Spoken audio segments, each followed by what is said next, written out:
Let me ask you something. Why is it that in a world drowning in comfort, distraction, and weakness, the ones who are feared, respected, and honored the most are the ones who live with discipline? Why does the world, even in silence, bow its head to Muslims? You might not want the answer, but you can feel it, and tonight, we're gonna talk about it.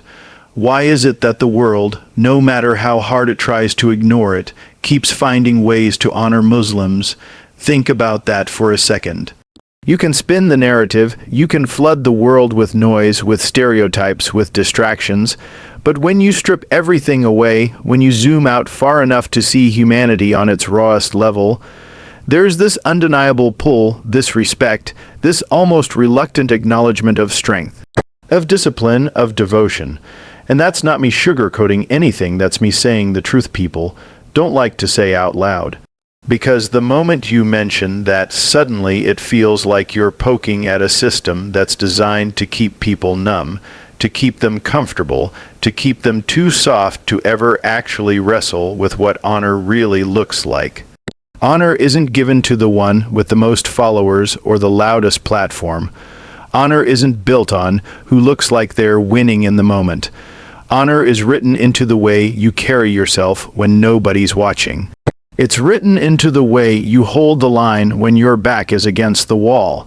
And if you've ever been around people who take faith seriously, who live with discipline like it's oxygen, you know exactly why they get that respect, even from the people who pretend they don't. See, most people are living in a fog, distracted, addicted to scrolling, addicted to comfort, addicted to the idea that life is supposed to feel good all the time. And when you stack that up against someone who wakes up before dawn to put their head on the ground, to discipline their soul before the world even wakes up, you feel that difference in your bones. Even if you don't believe what they believe, you can't deny the strength. You can't deny the power of someone who can tell themselves no. Think about how rare that is. In a world where everybody is chasing yes, yes to desires, yes to dopamine, yes to every craving that pops into their head, there's this group of people walking around who know how to starve their ego.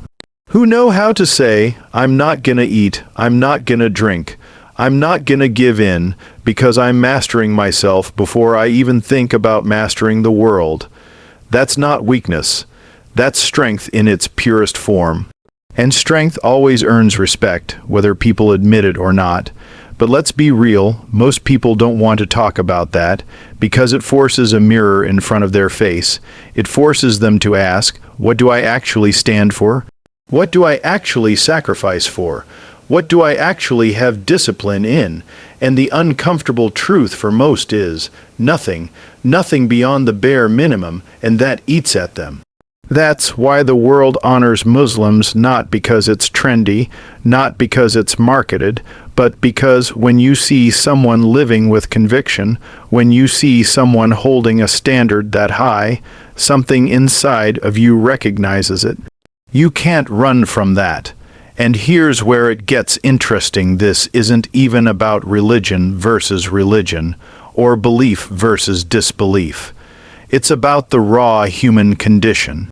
Because when you're around someone who actually lives by principle, who doesn't fold every time life gets hard, who can carry pain and still move with grace, you feel that energy, you admire it.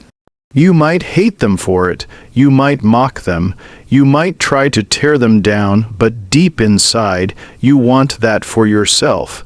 You want that kind of backbone. Now let's flip it. Imagine you're standing in front of a mirror right now. Ask yourself, what do I bow to? Not what I say I bow to, not what I post about, not what I pretend when people are looking. I mean really, what do I serve? For most people it's comfort, it's fear, it's money. It's the opinion of strangers, and here's the kicker, deep down you know it. You know you're enslaved by something that doesn't even love you back. And that eats you alive because every human being knows they were built for more than that. That's why, even in silence, even in the middle of your own denial, when you see someone living differently, it cracks you open. That's why the world honors Muslims. because they're living in a way most people only fantasize about. They're living proof that you can have discipline, you can have devotion, you can have a code and actually stick to it. And listen, I'm not saying it's easy, it's not. You think it's easy to give up your desires, to submit your ego, to actually live under a code that checks you every single day? Hell no. That's the hardest thing a human being can do, but that's the point. That's what separates the real from the fake. Anybody can chase pleasure, anybody can feed their ego, but very few can chain their ego, discipline it, and say, no, you don't control me, I control you. And that right there, that's what makes people stop and pay attention. That's what makes even the loudest critic secretly respect it. Here's the truth: nobody wants to say you don't honor someone because you agree with them. You honor them because something in their grind, in their struggle, in their discipline exposes the weakness in you. It's a mirror you can't look away from, and it makes you ask, what would I look like if I had that kind of strength? Let's get real for a second. Imagine you're stripped of everything. No phone, no money, no job title, no reputation. Just you, naked with your thoughts. What do you actually have? What's left? Most people collapse in that moment. Most people don't know who they are without their distractions. But the person who's been training their soul every single day, the person who's been mastering their discipline, the person who's been bowing to something greater than themselves, that person doesn't collapse. That person stands taller. That person can be left with nothing and still have everything. And that's terrifying to the average person, because it shows them how shallow their own foundation really is. We live in a time where people worship shortcuts, quick fixes, hacks, pills, filters, faking it till they make it. But when you see someone walk into a room who doesn't need any of that, who's carrying themselves with the quiet confidence of discipline and devotion, you feel it. You feel that weight, you feel that presence. That's not something you can fake. That's why the world honors them, because deep down, everyone knows honor belongs to the ones who fight their inner battles, not the ones who hide from them. And I'll tell you, this discipline is the greatest rebellion left in this world, because everything around you is designed to make you weak. Every app, every advertisement, every comfort screaming at you to give in, to take the easy road, to numb yourself. And when you stand up and say, no, I choose discipline, I choose restraint, I choose devotion, you're basically flipping a middle finger to the entire system. That's power, that's rare, that's magnetic. People like to act like strength is about muscles or money or dominance, but real strength is invisible. Real strength is being able to carry pain without becoming bitter. Real strength is being able to starve your ego and still walk with your head high. Real strength is knowing you could fold, you could compromise, you could sell yourself out, and nobody would even blame you, but you don't. You hold the line anyway. That's why the world honors Muslims. Because even if you don't agree with the path, you can't deny the strength it takes to walk it. Let me tell you something real: every human being on this planet respects struggle. They might not say it out loud, but they do. That's why we love underdog stories. That's why we cry at movies where someone fights through impossible odds. That's why we get chills when we see someone refuse to quit, because struggle is universal. And when you see people who willingly take on struggle, who fast, who sacrifice, who discipline themselves, you feel that respect in your soul.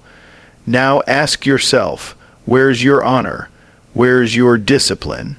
Where's your devotion? Because it's easy to sit back and admire someone else's strength. But what about yours? When's the last time you told yourself no? When's the last time you chose struggle over comfort? When's the last time you chose to be a master of your desires instead of a slave to them? That's the question that separates the weak from the strong. Look, I'm not saying you have to live like anyone else. I'm not saying you have to follow the same path. But if you're breathing right now, if your heart is beating, then you've got a duty to master yourself, to carry yourself with honor, to build discipline into your bones. Because at the end of the day, life is going to test you whether you like it or not.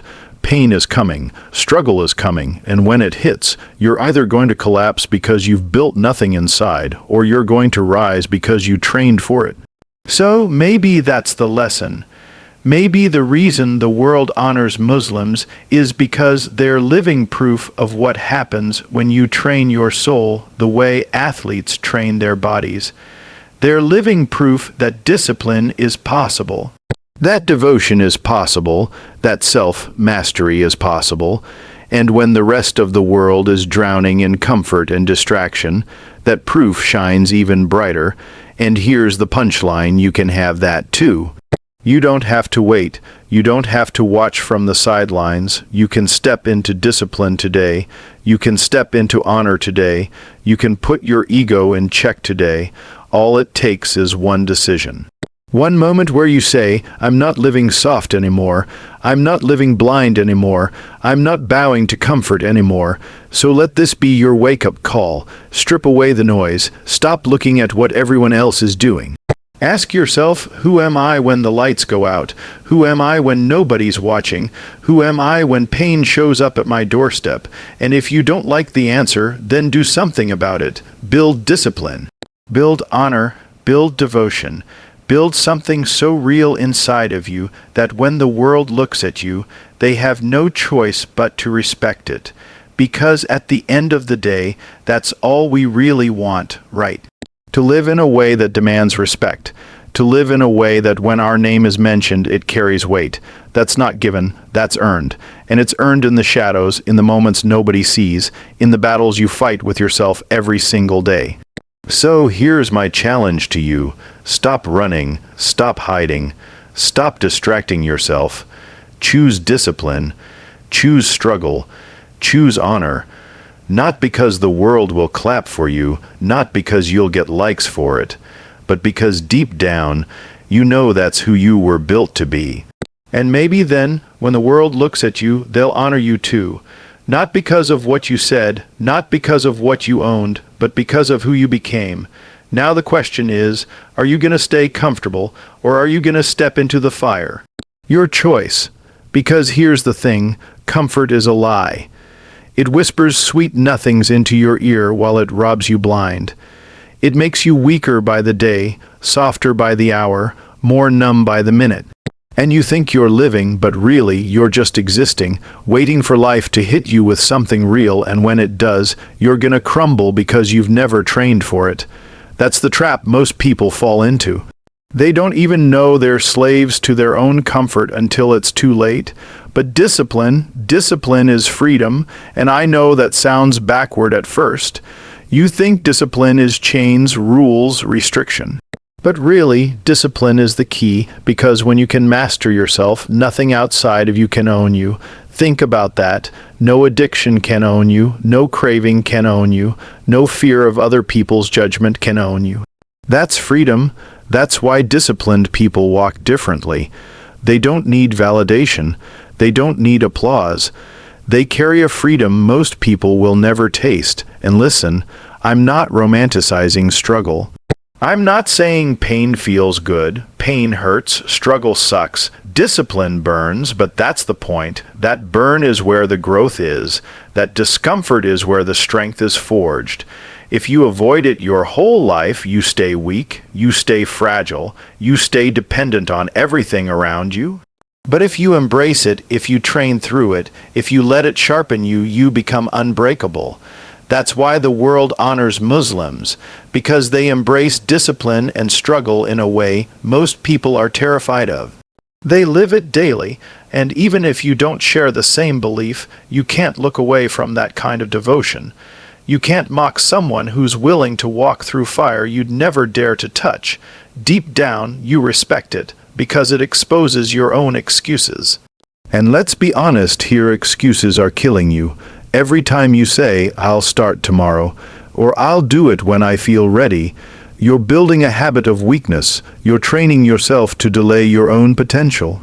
And then one day you wake up, years gone by, dreams still sitting in your head, and you realize you wasted your shot because you kept waiting for the perfect moment that never came. Here's the truth, there is no perfect moment. There's just now, there's just this breath, this heartbeat, this second. And if you don't take it, if you don't use it, you lose it forever. That's reality. And that's why discipline matters, because discipline doesn't wait for feelings. Discipline doesn't wait for motivation. Discipline doesn't wait for inspiration. Discipline moves. Discipline decides. Discipline acts whether you feel like it or not. So the question becomes, are you living with excuses, or are you living with discipline? Are you serving comfort, or are you serving honor? Are you sleepwalking through life, or are you building a backbone that can carry you through anything? Because let me tell you, life is going to test you. That's guaranteed. The loss is coming. The heartbreak is coming. The failure is coming. And when it does, you're going to find out real quick who you are. You're going to find out if you built yourself on sand or on stone. And the only way to build stone is through discipline, through devotion, through struggle. There's no shortcut. And maybe that's why the world keeps honoring Muslims, whether it admits it or not. Because in a society obsessed with shortcuts, they represent the long road. In a culture addicted to comfort, they represent sacrifice. In a world drowning in distraction, they represent focus. And whether you agree with their beliefs or not, that kind of strength commands respect. Always, but here's what I want you to understand: respect isn't something you beg for. It's not something you post for. It's not something you manipulate people into giving you. Respect is something you become. And when you become it, people feel it. They don't even have to like you, but they'll respect you. And that respect comes from discipline. So let me challenge you again. Where's your discipline? Where's your honor? Where's your proof that you're not just another slave to comfort? And if you don't have it, then start. Right now. Not tomorrow, not next week. Not when the timing feels right. Right now. Pick one thing you've been avoiding. Pick one weakness you've been letting control you, and decide you're done letting it own you. Decide you're gonna build discipline where there's been nothing but excuses. Because here's the reality: nobody's coming to save you. Nobody's gonna hand you strength. Nobody's gonna give you discipline. That's on you. That's built in the dark, in the quiet, in the moments nobody will ever clap for. And if you're waiting for someone to hold your hand through it, you're already done. This is your fight, your responsibility, your life, so don't waste it. Don't waste it numbing yourself. Don't waste it chasing shortcuts. Don't waste it bowing to the comfort that's quietly killing you.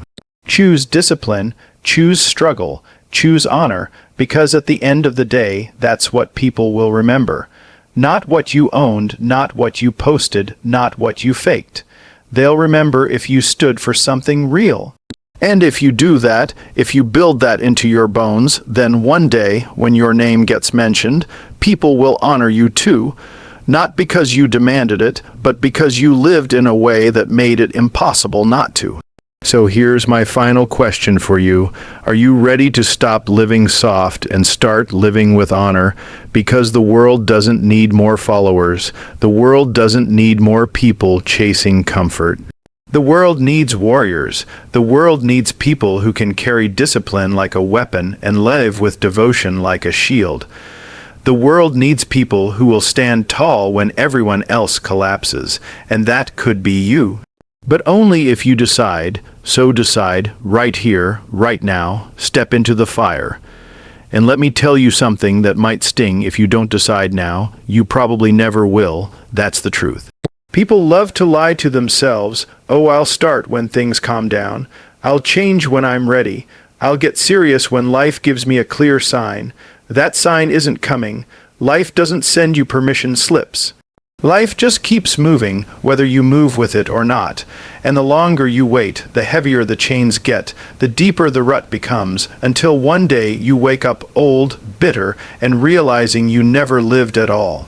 So what's it gonna be? Another day scrolling, another night wasting time, another year convincing yourself you're not ready? Or do you finally plant your flag and say, I'm done being average, I'm done being soft, I'm done being a slave to my own weakness? Because the moment you say that and actually mean it, that's the moment your life changes. And don't get it twisted, the change won't come easy. It's not like you flip a switch and suddenly everything gets better.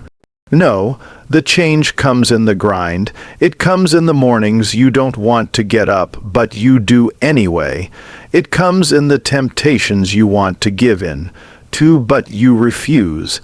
It comes in the fire you walk through when nobody else would dare. That's where you change, that's where you harden, that's where you become the version of yourself you've always wanted to be, and guess what the world will notice? Not because you tell them, not because you post it, but because you'll radiate something different. People will feel it in your presence, they'll feel it in your energy, they'll feel it in the way you carry yourself, and some will admire it, some will hate it, but all of them will respect it, because respect is magnetic. That's why people honor Muslims, because discipline is magnetic, devotion is magnetic, self-mastery is magnetic. It draws people in whether they like it or not. And you can build that same magnetism if you stop lying to yourself and start fighting for yourself. So here's what I want you to do. Pick one discipline and commit to it. 1. Don't overwhelm yourself with 10 goals. Don't try to build an empire overnight. Just pick one thing and go to war with it. Maybe it's waking up early. Maybe it's quitting a habit that's been owning you. Maybe it's starting a routine you've been dodging. Whatever it is, lock in. Refuse to quit. Refuse to fold. Let that one discipline sharpen you until it becomes who you are. And once it's who you are, stack the next one, and then the next. That's how you build honor. That's how you build a life that demands respect. One brick at a time, one sacrifice at a time, one battle at a time. So I'll leave you with this: stop waiting, stop lying, stop playing small, step into discipline, step into struggle, step into honor, because the world doesn't honor excuses. The world honors strength. And you've got that strength inside you. It's been waiting. The only question is, will you finally unleash it? So here's where we land. Life is short, time is brutal, and honor is rare. You can keep running, keep numbing, keep pretending you'll get serious someday. Or you can rise now. You can choose discipline now. You can choose to live in a way that demands respect. Not because you said it, but because you proved it. Stop waiting for the world to honor you. Build yourself until they have no choice. The fire is already inside you. Light it, feed it, walk into it, and when you do, when you finally master yourself, the world will know, not because you told them, but because you became undeniable.